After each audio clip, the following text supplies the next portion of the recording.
எனது பாசத்திற்குரிய திருச்சி மாவட்ட ஊடக நண்பர்களை எஸ்டிபி கட்சியினுடைய மாநில செயற்குழு கூட்டத்திற்கு உங்களை வருக வருகவென நான் வரவேற்கிறேன்.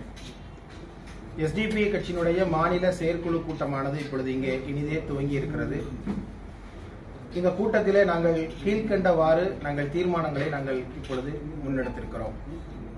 குறிப்பாக கடந்த ஒரு வார காலத்திற்கு முன்பாக மிகவும் ஒரு துயர சம்பவமாக தமிழ்நாட்டுடைய கள்ளக்குறிச்சி மாவட்டத்தில் நடைபெற்று இருக்கிற ஏறத்தாழ 60 பேருக்கும் அதிகமாக இறந்து போயிருக்கிற கள்ளச்சாராய விஷச்சாராய மரணங்களுக்கு அவர் அதில் மரணித்திருக்கிற குடும்பத்தினருக்கு எஸ்டிபி கட்சியின் சார்பில் நாங்கள் எங்களது ஆழ்ந்த இரங்கலை நாங்கள் தெரிவித்துக் கொள்கிறோம். அத்தோடு இந்த கள்ளச்சாராய மரணங்களுக்கு தமிழக அரசு திறந்த மனதோடு இந்த மரணங்களுக்கு முழு பொறுப்பேற்றிட வேண்டும் என்று நாங்கள் கோரிக்கை விடுக்கிறோம். ஏறத்தாழ கடந்த வருடம் மரக்காணம் செங்கல்பட்டு பகுதியில் 12 பேர் இறந்து போனதில் இருந்து கூட தமிழக அரசு இதுவரை பாடம் கற்றுக்கொள்ளவில்லை என்பதைத்தான் இந்த 60க்கும் அதிகமானோருடைய இந்த மரணங்கள் நமக்கு தெரிவிக்கிறது. தமிழ்நாட்டுடைய அரசு எந்திரம், நிர்வாக எந்திரம் தோற்று போயிருக்கிறது என்பதைத்தான் இந்த கருணாபுரம் பகுதியில் இறந்து போயிருக்கிற மக்களுடைய செய்தி நமக்கு சொல்லி காட்டுகிறது. எனவே தமிழக அரசினுடைய சார்பாக செயல்படுகிற அந்த மதுவிலக்கு பிரிவு போன்ற இந்த பிரிவுகளிலே இந்த கள்ளச்சாராய மரணங்களுக்கு உடந்தையாக இருந்த அத்தனை அதிகாரிகளும் அரசு எந்திரத்தினுடைய உச்சபட்ச பொறுப்பில் இருக்கிற அனைவருமே இதற்கு பொறுப்பேற்றிட வேண்டும். அவர்கள் மீது கடுமையான நடவடிக்கைகளை தமிழக அரசு முன்னெடுத்திட வேண்டும் என்று நாங்கள் கோரிக்கை விடுக்கிறோம். தமிழ்நாட்டு சட்டமன்றத்தில் இது சம்பந்தமாக பேசிய தமிழகத்துடைய முதல்வர் கடந்த 3 ஆண்டு திமுக ஆட்சி காலத்தில் நாங்கள் 14,000 வழக்குகளை நாங்கள் கள்ளச்சாராய வழக்குகளாக நாங்கள் பதிவு செய்திருக்கிறோம்னு சொல்றாரு. 14,000 வழக்குகளை பதிவு செய்திருக்கிறோம் என்று சொல்லுகிற தமிழக முதல்வர் சரியான முறையிலே அதனை கண்காணித்திருந்தால் இந்த மரணத்தை தவிர்த்திருக்கலாம்.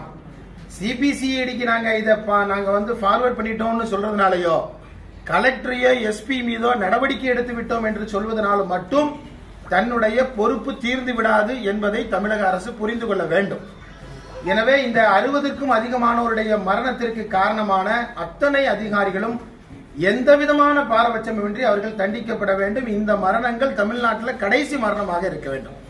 ஏற்கனவே எஸ்டிபி கட்சி தொடர்ந்து சொல்லி வருவதை போல தமிழ்நாட்டில் மது கலாச்சாரத்தின் காரணமாக மிகப்பெரிய குற்றம் சட்டம் ஒழுங்கு பிரச்சனை ஏற்படுகிற மாநிலமாக தமிழகம் இருக்கிறது. உலகத்தில் எங்கெல்லாமோ கிடைக்கிற போதைப் பொருள்லாம் கூட இப்ப சாதாரணமாக கல்லூரிகளிலும் அதே போல பள்ளிகளிலும் சாக்லேட் வடிவில கிடைக்கிறது. எனவே இந்த போதை கலாச்சாரத்திலிருந்து தமிழகத்தை மீட்பதற்காக திட்டங்களை எல்லாம் தமிழக முதல்வர் அறிவிக்கிறார். ஆனா போதை கலாச்சாரம் குறைஞ்ச மாதிரி தெரியல, கள்ளச்சாராய மரணங்கள் குறைந்ததாக தெரியல, அதே போல சட்டம் ஒழுங்கு பிரச்சனைகள் குறைந்ததாக தெரியல. எனவே இது ஒரு அதிதீவிரமான பிரச்சனை.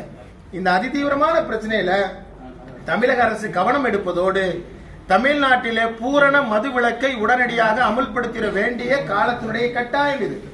பீகார் மாநிலம் எவ்வாறு அமல்படுத்தியதோ அதுபோல தமிழ்நாட்டில் பூரண மதுவிலக்க உடனடியாக கொண்டு வந்துட வேண்டும். மதுவினால் வருகிற வருமானம் நாட்டிற்கு அவமானம் என்கிற காந்தியடியுடைய சொல்லை பின்பற்ற வேண்டிய கடமை சமூக நீதி அரசு என்று சொல்லுகிற நமது அரசிற்கு இருக்கிறது என்பதை இப்பொழுது நாங்கள் உணர்த்துவதற்கு கடமைப்பட்டிருக்கிறோம்.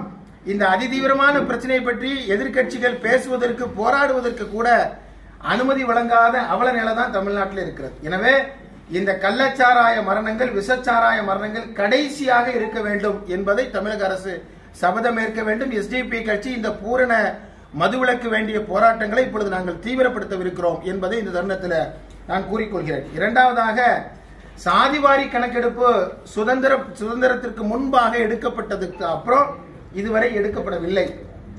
அது தொடர்ந்து சாதிவாரி கணக்கெடுப்பு எடுக்கப்பட வேண்டும். அதன் மூலமாக இடஒதுக்கீடு போன்ற பலன்களை அந்தந்த சமூகங்களுக்கு முறையானபடி புள்ளி விவர அடிப்படையில் வழங்கப்பட வேண்டிய தகவல்கள் இப்பொழுது ஒன்றிய அரசிடம் அதுபோல தமிழக அரசிடமும் இல்லை. சாதிவாரி கணக்கெடுப்பு தமிழ்நாட்டிலே எடுக்கப்பட வேண்டும் என்ற கோரிக்கையை நாங்கள் வலுவாக சொல்லியிருக்கிற இந்த தருணத்தில் தமிழ்நாடு சட்டமன்றத்தில் தமிழகத்துடைய முதல்வர் சாதிவாரி கணக்கெடுப்பை ஒரு மாநில அரசு எடுக்க முடியாது என்பதாக சொல்லி அறிக்கை அளித்திருக்கிறார், உரையாற்றியிருக்கிறார்.